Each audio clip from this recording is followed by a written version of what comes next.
Una serie para engancharse en estos tiempos, ahora además que todo está tan caro, ya no quiere uno salir, ya no quiere uno gastar, quiere uno mejor quedarse en casa y pensar que no está gastando al estar suscrito a 365 plataformas. Bueno, pues aprovechen su suscripción a Movie y vean Blossoms Shanghai, que es una serie, no diré extraordinaria, porque no es una serie extraordinaria, pero es una serie poderosamente entretenida y visualmente suntuosa.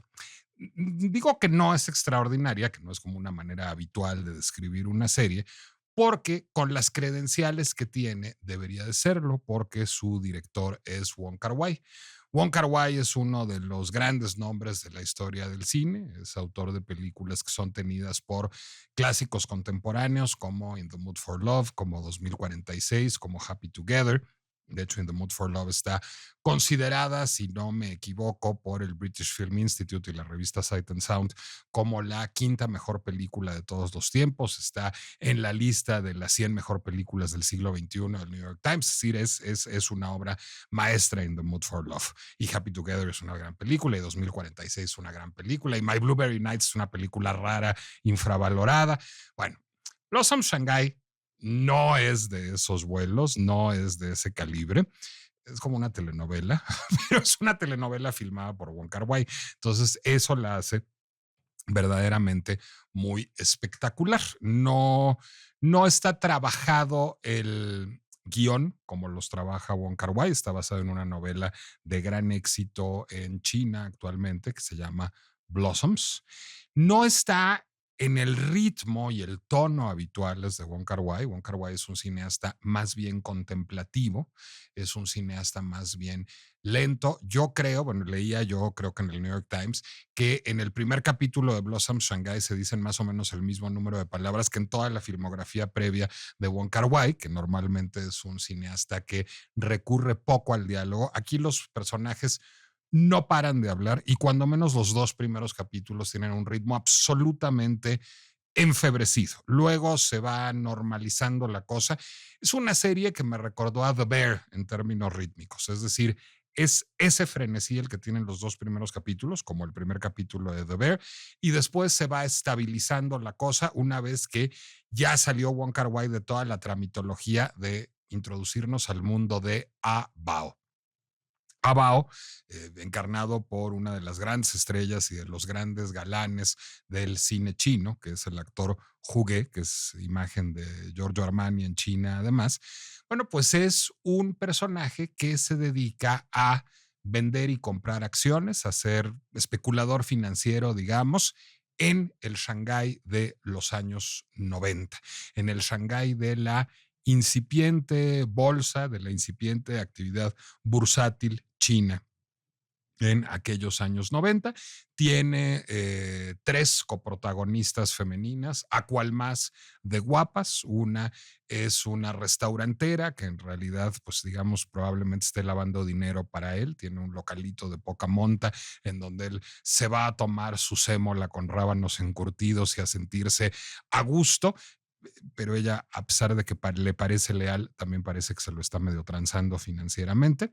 Tiene otra noviecita con credenciales académicas correctas, que es funcionaria del Ministerio de Comercio, entonces trae ahí medio comal y metate con los permisos de exportación con esa noviecita, que sin embargo es la noviecita buena. Y hay, por supuesto, una fan fatal, que por supuesto es mi favorita, que es la dueña del Gran Lisboa, que es el gran restaurante de lujo de la calle Wangue, en donde se hacen toda suerte de tratos financieros, y ella se queda con una comisión y además lucra con la información porque es una mala mujer y no tiene corazón más que para llenarse de yuans. Es poderosamente entretenida, sí, sí, es como la telenovela.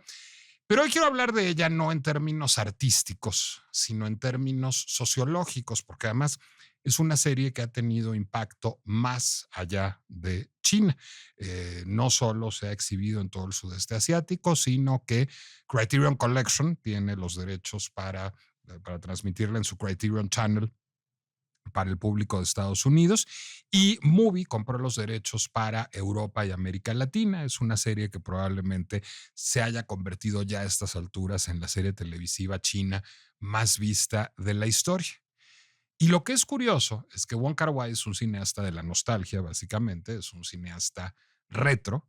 La serie tiene una estética rara, hermosísima, pero pareciera como que hubiera metido en una coctelera Wong Kar-wai la estética china de los 90 con la estética de su Hong Kong y su Shanghái de sus películas ambientadas antes del comunismo real, antes de la revolución china, en este mundo, digamos, del orientalismo europeizante de los años 30. Parece que esas dos estéticas hubieran confluido en la estética de Blossom Shanghai, lo que hace ver los 90, el auge financiero chino, como parte de un pasado glamoroso y evocado en el sentido mismo de la irrecuperabilidad.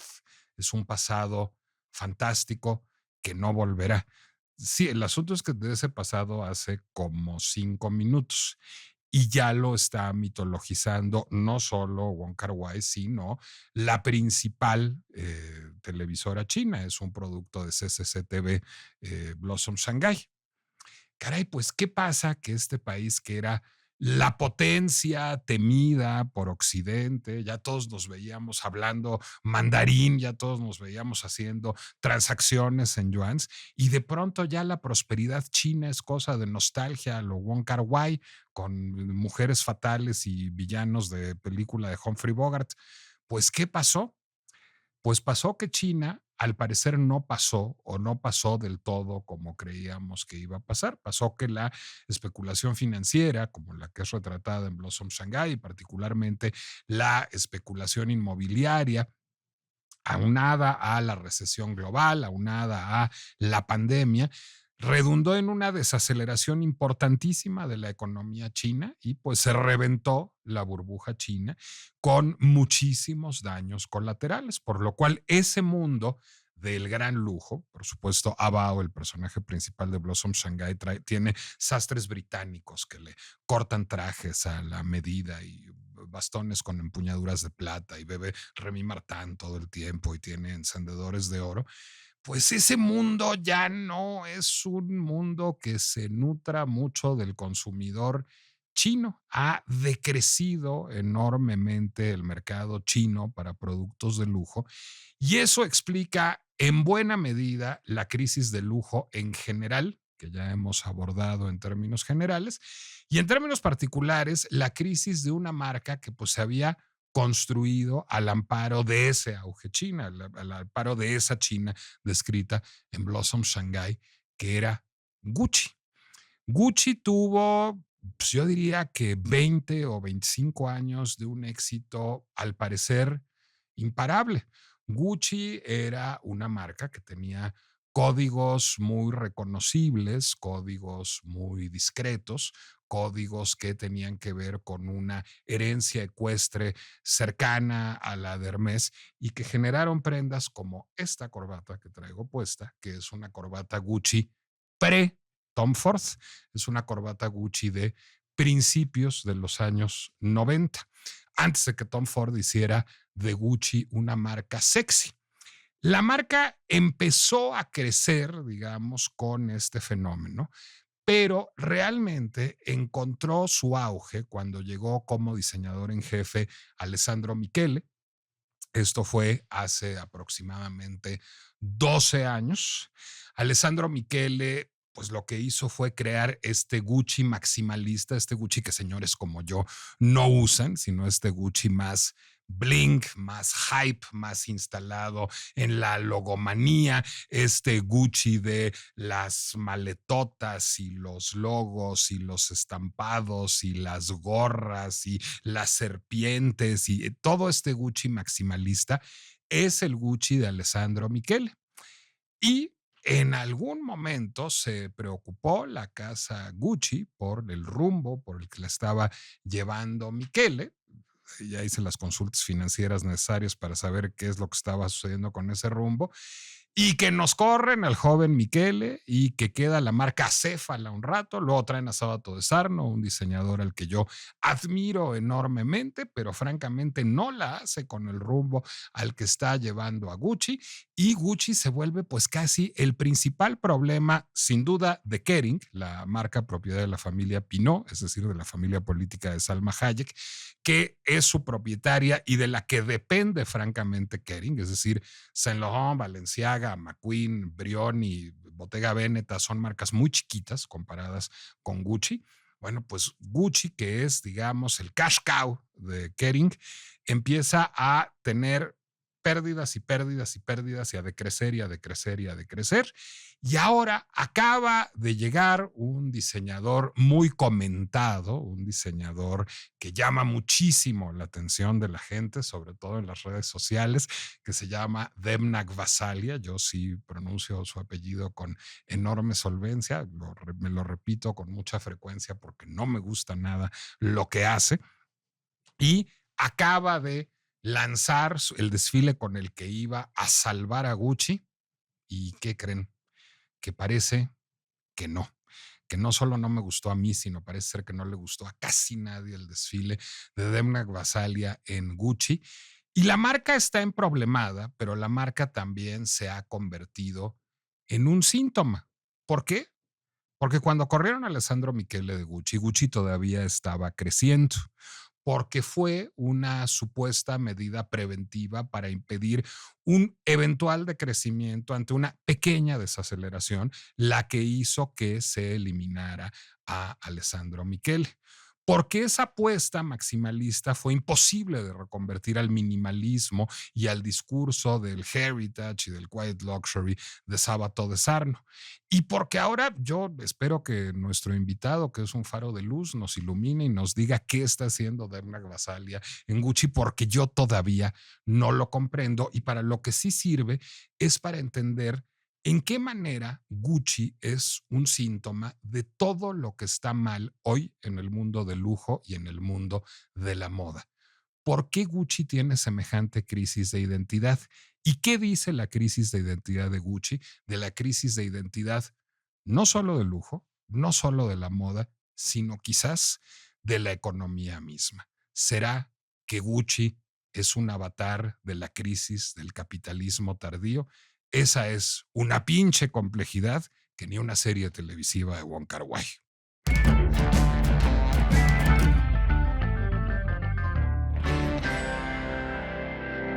Soy Nicolás Alvarado. Me da mucho gusto haber molestado tanto a nuestro invitado durante toda la introducción que hice de este podcast, porque nada más veía las risas de Marco Hernández, periodista, experto en lujo, experto en moda y experto en esa economía que, a ver, lánzate a discrepar de todo lo que te dije, porque te veía yo unas cejas de escepticismo que no podías controlar. No discrepo de tanto. Ok, ¿qué pasa? No, a mí lo que me parece es que estamos volteando a ver a la propuesta del primer desfile de Demna desde una lógica que está atrapada en querer rescatar una industria que ya no puede volver a lo que era. ¿Una industria o una marca? Una industria. Ok. Me parece que es una industria.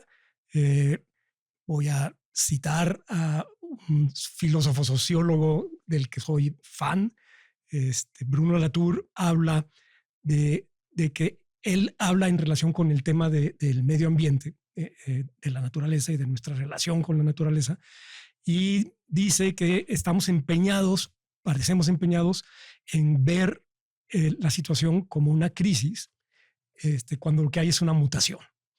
Y las situaciones que leemos como crisis en general, no se refiere, me imagino, a esta en particular. No se refiere a esta, pero a mí cuando empecé a leer y a escucharte en este asunto de nostalgia, quizá en cierto tono, es lo que me parece es que lo que refleja es una industria que al menos en un segmento quiere regresar, quiere ver lo que está pasando, esta crisis de los últimos 2 años y medio, 3 años de la industria del lujo, verla como un impasse del que vamos a salir para regresar a los buenos viejos tiempos de lujo. Eso me parece que no va a suceder, que lo que estamos viviendo es una mutación hacia otra cosa. A ver, hablemos de los buenos viejos tiempos de lujo, porque creo que ahí, digamos, está uno de los quits de las discusiones. Esta corbata fue un producto de lujo en su momento. Esta corbata la debo haber comprado en 1992, 93, cuando Gucci era una marca que facturaba menos de $1,000,000,000 al año en el mundo. Gucci no era una marca cool en aquel momento, era una marca de viejitos, por eso me gustaba mucho. Tenía algunos códigos de marca que eran importantes y yo estoy completamente de acuerdo, en desacuerdo con Demna en casi todo, pero también en el manifiesto que publica al lanzar Gucci, porque dice: Gucci no es una maison, no tiene raíces en la alta costura, no está basada en un mito. Gucci es una supermarca que se trata tanto de los productos pragmáticos como de las emociones. Yo no estoy de acuerdo con ese diagnóstico. Es decir, el Gucci loafer, el mocasín Gucci con el herraje equino, ecuestre, es uno de los clásicos del diseño de todos los tiempos y es un emblema de factura artesanal absoluta. El asa Gucci de bambú es uno de los grandes códigos de marca de la historia y supone una factura artesanal que nadie más sabe hacer. El estampado de las mascadas Gucci, el estampado de esta corbata, de las técnicas de sobreimpresión, son códigos de marca que ya eran relevantes y que daban para lo que daban, es decir, daban para menos de $1,000,000,000 al año. Tom Ford lo hizo grandecito, es decir, Tom Ford lo hizo un negocio de 1,000, 2,000, 3,000,000,000 de dólares al año porque lo hizo sexy, porque lo puso de moda, porque Lady Gaga o Victoria Beckham o Madonna o Kate Moss se querían vestir de Tom Ford, porque conectó con el zeitgeist. Y ahí yo creo que empieza el engolosinamiento. De hecho, ahí es donde Domenico del Sole y Tom Ford dicen: oiga, señor Pinot, no gracias, nosotros por ahí de veras no, y ya nos vamos a poner Tom Ford porque esto ya no nos gustó. Y ahí es en donde viene Michele, personaje que no me simpatiza y no me gusta su trabajo, pero me parece una víctima de esta historia, a quien se le exige crecer ya de manera desmesurada y entramos en una espiral que ya se vuelve insostenible. Yo creo que el problema no es la nostalgia de estos buenos viejos tiempos. Creo que el problema no es la nostalgia de las pequeñas variantes que le hizo Tom Ford al mocasín Gucci o la nostalgia de, digamos, el storytelling, el mito de origen que se inventó Tom Ford a partir de ciertos códigos de marca. El problema es que la nostalgia de la que tiene Kering es la nostalgia del crecimiento desmesurado y desenfrenado de hace 10 años. Y yo creo que ahí es donde se murió el lujo, ¿no, Marco? Yo creo que ahí hay dos cosas. Jonathan Anderson me decía en una entrevista reciente. Ahora diseñador de Dior, antes diseñador de Loewe. Sí, justo que una de las grandes diferencias de su nuevo encargo es que él se inventó un vocabulario en Loewe, porque había muy poco. Digamos, en cambio, Dior tiene un vocabulario que no es posible ignorar. Yo sí creo, condemna, que el vocabulario de Gucci original estaba muy acotado. Sí, es chiquito. Es muy chiquito, no da para un vocabulario que vas a explotar en colecciones, que en principio tuviste que migrar como marca hacia vestimenta, que no estaba ahí en el origen. Entonces creo que ahí hay una dimensión, hay una crisis, digamos. No Tom Ford y Frida Giannini y Alessandro Michele y Sabato de Sarno le sumaron a ese vocabulario. Sí, pero lo fueron construyendo, digamos, marca. Y la fueron construyendo, me parece, como leyendo muy bien el estado del mercado. Lo que hace Michele es crecer exponencialmente porque a Kering y a toda la industria del lujo le empieza a llamar la atención China. Y ahí está el tema de la escala. Esa China de Blossom Shanghai, es decir, esa China de la prosperidad desmesurada y de la especulación financiera. Que puede estar en crisis, pero que también tiene otra dimensión. El mercado chino empieza a voltear a ver a marcas locales. El consumidor de lujo chino empieza no solo a dejar de comprar marcas globales, sino empieza a comprar diseñadores locales. Esa es otra parte. Es decir, no es tanto una crisis económica como tal, sino como una crisis de consumo, digamos, de perfil de consumidor. Esa es una mutación la básica. Yo estoy totalmente de acuerdo contigo y incluso la conversación que teníamos antes de entrar al aire es un gran emblema de esto. Marco y yo somos amigos hace 20 o 25 años, por ahí. Bueno, a Marco y a mí siempre nos ha divertido hablar de moda y hasta consumíamos esas cosas en épocas en que éramos ricos. Te recuerdo con una pulsera Louis Vuitton, no lo niegues que la tuviste en alguna época. Me puedes molestar con mis cinturones Hermès. Alguna vez hasta me pediste algún texto al respecto. Bueno, tú y yo ya no compramos eso y la gente ya casi nunca compra eso. Entonces yo traigo una corbata que tiene 35 años, que se hizo vintage en mi closet y que seguramente a mis sobrinos les entusiasmará heredar y utilizarla en otras mutaciones. Tú traes una espléndida casaca de Takamura, marca mexicana. Te pregunté, qué linda está, ¿de quién es? Es de una marca mexicana. Pues es que esa lógica de esa gente que compraba esos productos de esos precios, uno, la economía ya no la aguanta, ni tú ni yo tenemos dinero para comprar eso, y sí teníamos hace 20 o 25 años. Y no es que hayamos cambiado de segmento socioeconómico, es que la vida es de otra manera, la vida se encareció, las marcas se encarecieron también. Y por otra parte, pues ya no es realmente cool. O sea, ya ve uno a alguien con una pulsera Louis Vuitton, con un cinturón Hermès y dice, chale, se le perdió Buchonlandia. Es decir, está feo. Eso es lo que no supo leer la industria del lujo, ¿no? Yo creo que hablar de la industria del lujo en general, no, hay marcas que están creciendo, hay marcas que siguen teniendo un muy buen desempeño. Hermès, por ejemplo, pero también muchas marcas locales. Y lo que pasa es que ahí hay esta mutación, una de las muchas mutaciones que yo veo es un consumidor que ya no está dispuesto a pagar lo que le pidan por una pieza que no está claro que lo justifique. Esta parte, este brinco de escala que implica tener tiendas en China, en sudeste asiático, en América Latina, en Estados Unidos, en Europa, te lleva a una economía de escala que hace imposible casi reproducir esta ilusión de lo escaso y de lo artesanal. Y entonces se hace cada vez más difícil en cierto rango de productos justificar un precio que por un producto que es muy poco diferenciable de una ola de producción local que viene teniendo estándares de calidad comparables, por lo menos. ¿Por qué a Hermès sí le sale y a Gucci no? Porque yo creo que resistió muy bien, está resistiendo muy bien dos cosas. El asunto de la escala, por más que estén en todos lados, no están en todos lados al nivel en el que Gucci y Louis Vuitton lo están. Y porque se mantienen en un nicho. Yo creo que Gucci, Louis Vuitton, coquetean con una visión del lujo moda que pierde nicho. Pero es que yo creo que el problema de origen, y por eso el ejemplo que puse fue Hermès, y por eso el ejemplo que tú pusiste fue Vuitton, y déjame sumarle una cuarta, Bottega Veneta. Esas 4 marcas son marroquinerías. No eran otra cosa, no eran marcas de moda, no hacían ropa, podían hacer una corbatita, una mascadita de vez en cuando. No más. Es decir, cuando yo era niño, cuando tú eras niño, esas marcas vendían artículos de piel, vendían maletas, vendían bolsas, vendían cinturones, vendían carteras. Hubo un primer engolosinamiento que llevó a decir, es tan buena marca que hay que hacerla una marca de moda. Hubo que construirles los códigos de marca. Los de Vuitton, los de Hermès eran tan escuetos como los de Gucci. Los de Bottega Veneta siguen siendo muy escuetos. Es decir, pues ¿cuál es el código de marca de Bottega Veneta? El intrechato, párale de contar, la piel trenzada. Y funciona perfecto. Y funciona perfecto. Pero porque la escala de Bottega Veneta es sensata, es la única marca superavitaria de Kering. La escala de Hermès, lo acabas de decir, es sensata.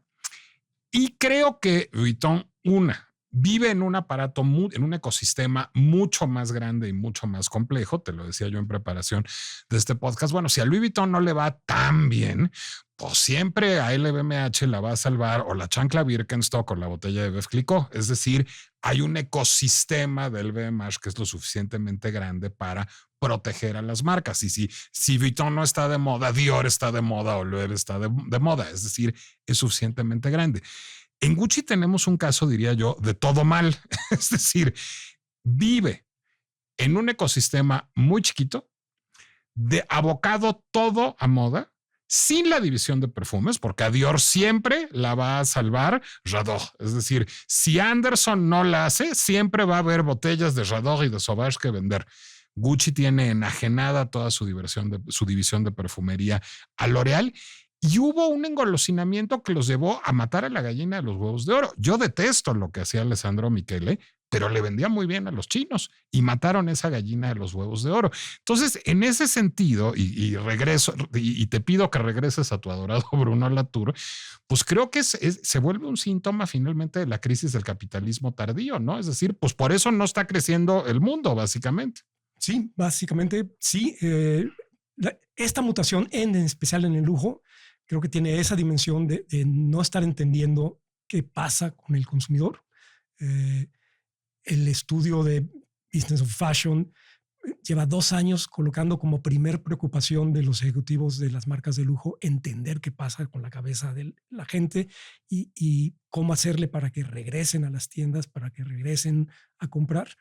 El lujo ha perdido 30 millones de consumidores en 2024, 20 en 2025, según el estudio de Bain Company y Alta Gama. Y eso pues habla de una mutación de ese nivel. La otra tiene que ver con la ilusión de la exclusividad, con la ilusión de la escasez insostenible cuando tienes tiendas en los duty free de todos los aeropuertos del mundo. Y la otra tiene que ver con que el consumidor parece estarle pidiendo al lujo cosas que no le pedía. 2 muy claras. Una es bienestar, bienestar, longevidad, salud, incluso salud mental. Eso está en todos los reportes de tendencias. Y la otra es confort, solución de cosas de la vida. Tampoco eso estaba en el ADN del lujo. Entonces me parece que esas son ese conjunto de mutaciones que hace que no podamos pensar en que o una buena o mala colección de Demna o una buena o mala colección de Jonathan Anderson en Dior vayan a salvar a la industria como tal. Hay un camino largo que tiene que ver con entender cómo está funcionando la economía global. Pensar que es la crisis de los aranceles es irse por la fácil, con la explicación fácil, forma parte de uno de los factores de explicación, pero esa mutación es mucho más grande y es más cultural, además de económica. ¿Por qué tú y yo, y con nosotros el New York Times y Vogue y Le Monde, estamos mayoritariamente contentos con lo que hace Jonathan Anderson o Mathieu Blazy o Jacquemus, es decir, cualquier diseñador al que le haya ido bien en esta semana de la moda? ¿Y por qué está todo el mundo tan de indiferente a descontento con lo que hizo Demna? Digo, es un diseñador cuyo trabajo yo he odiado toda la vida, pero la mayoría de la gente no. En Balenciaga le iba muy bien. ¿Qué hizo mal Demna en esa colección? ¿Por qué no fue la solución al problema Gucci? Me parece porque hay una manera de voltear a ver el archivo muy simple, muy simplista, que no se pregunta qué tiene que ver ese archivo con lo contemporáneo. Cosa que sí están haciendo los otros que mencionaste. O sea, sí hay un diálogo muy profundo y muy inteligente de Anderson y de todos los demás con qué significa Dior hoy, el ADN de Dior, el ADN de Chanel, el ADN de... Sí, o sea, que se tiene la libertad de inventárselo. Pues. Así es.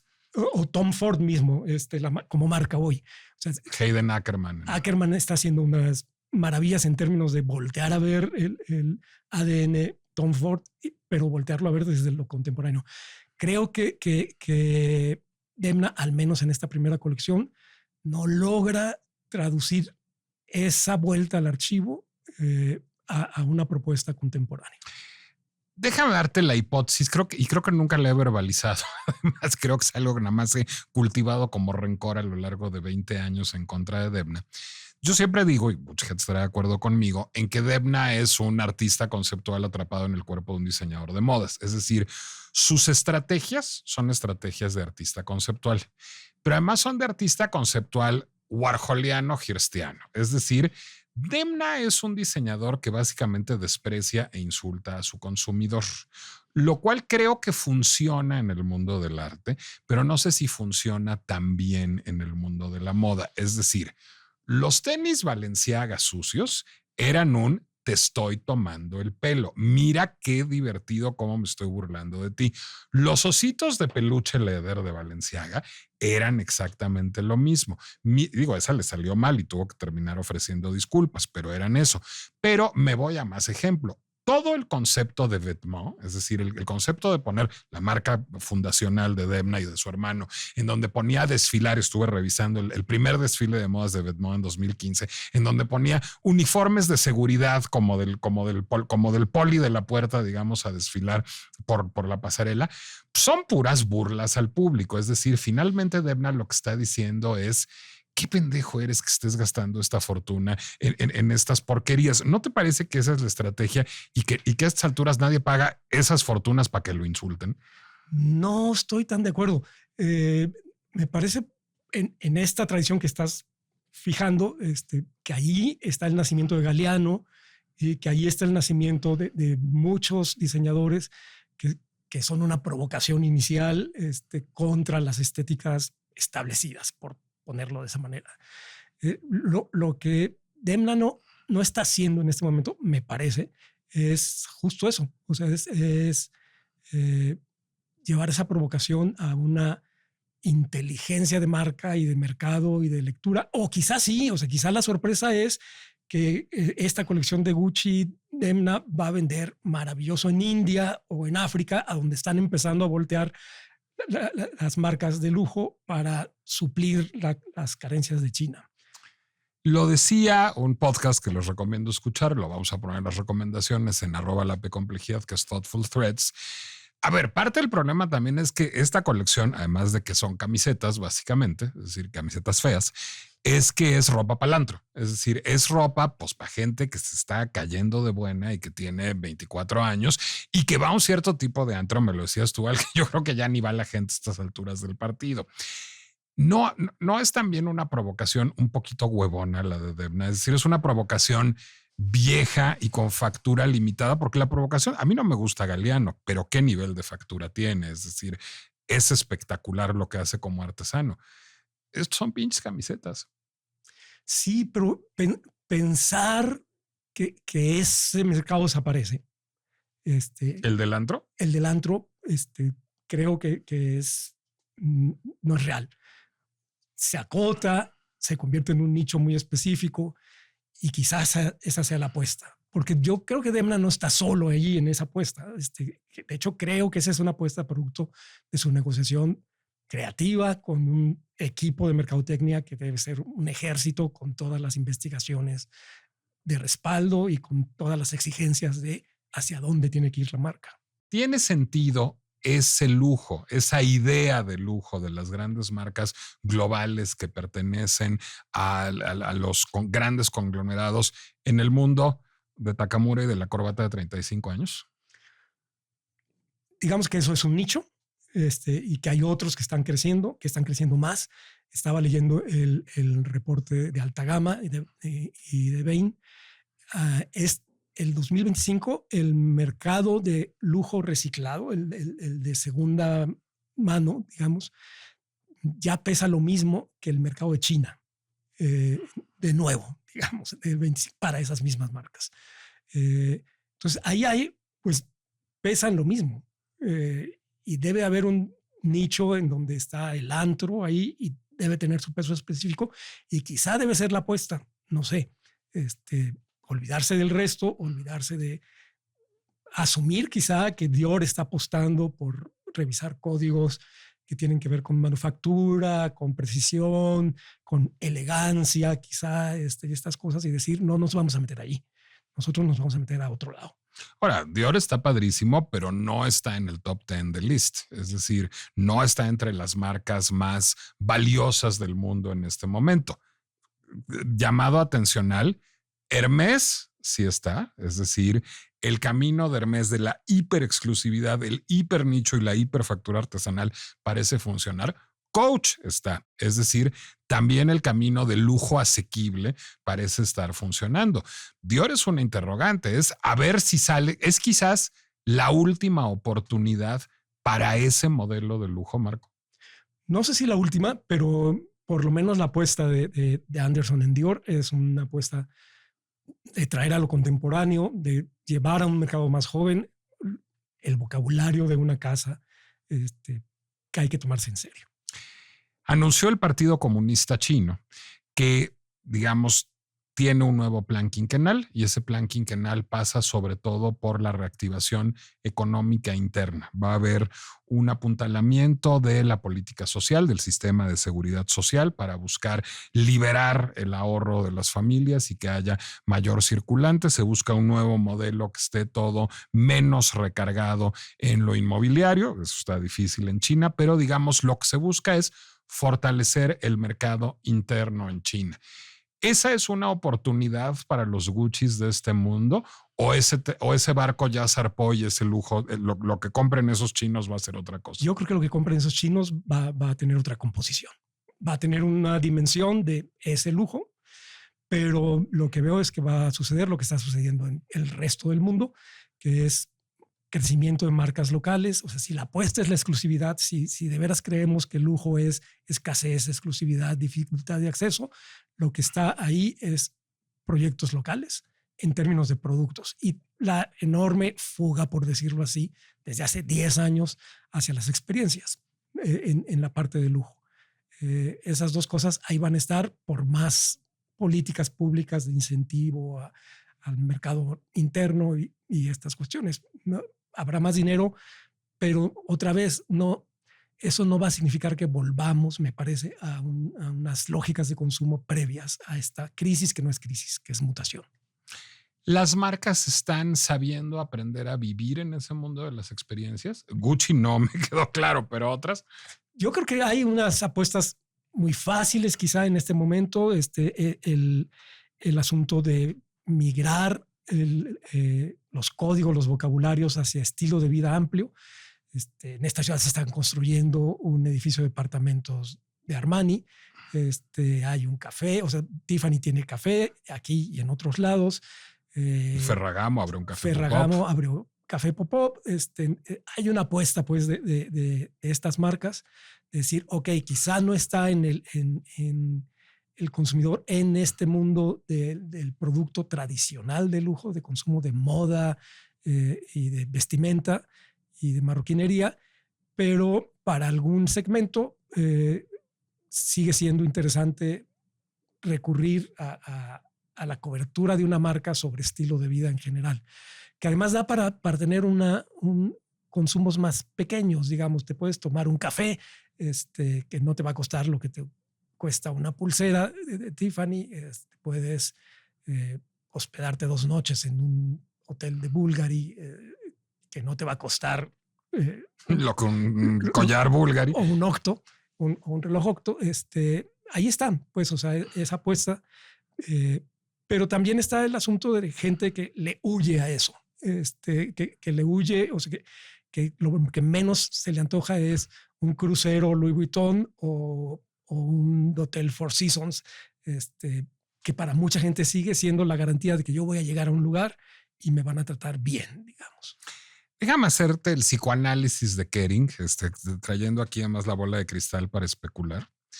Yo creo que el señor Pinault tenía un Marco Hernández y yo creo que ese Marco Hernández le fue a decir, señor Pinault, mire usted los reportes de tendencias. Estamos haciendo un estudio muy serio que dice que el maximalismo y el bling y el hype van a desaparecer en 5 minutos. Pare, corra a Michele. Bueno, no, Marco no hubiera dicho corra a Michele. Pinault es el que dijo corramos a Michele en este momento.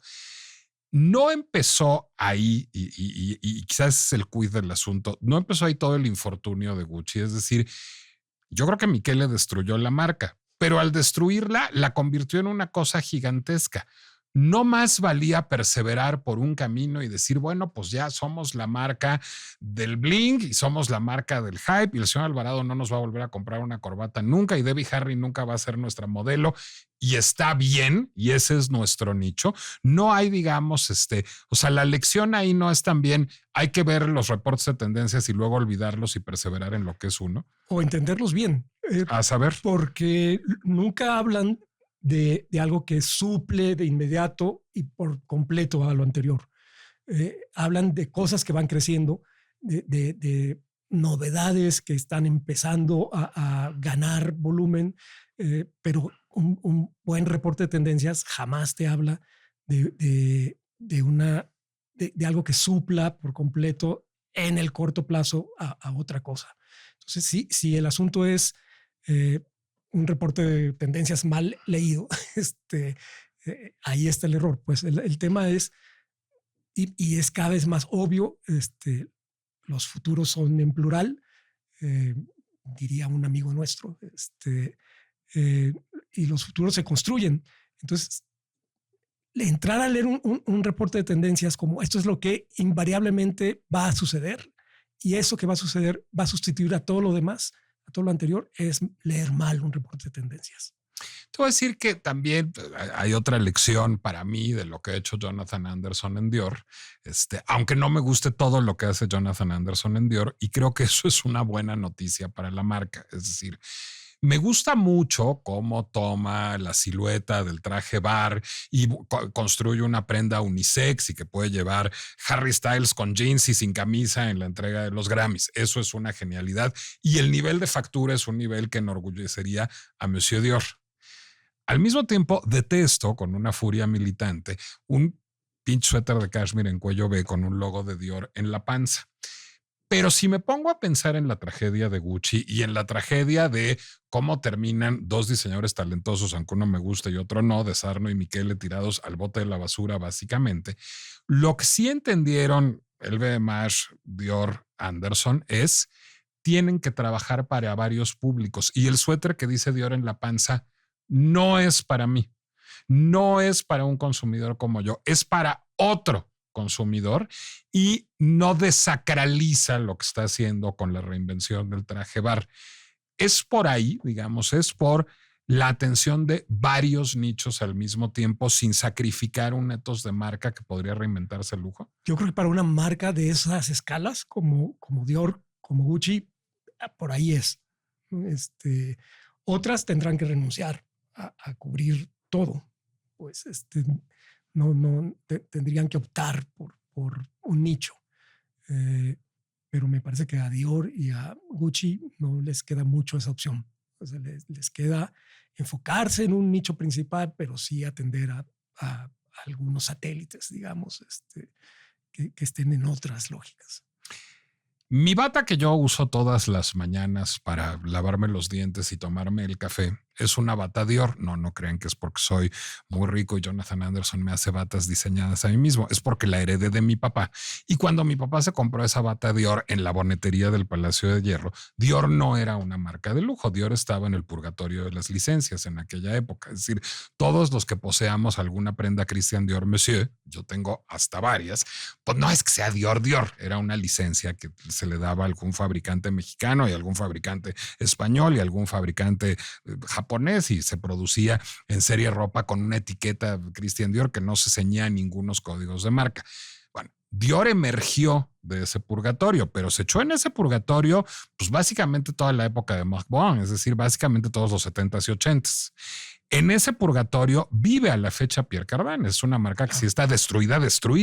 Paco Rabanne, salvo para hacer perfumes bling, es una marca destruida.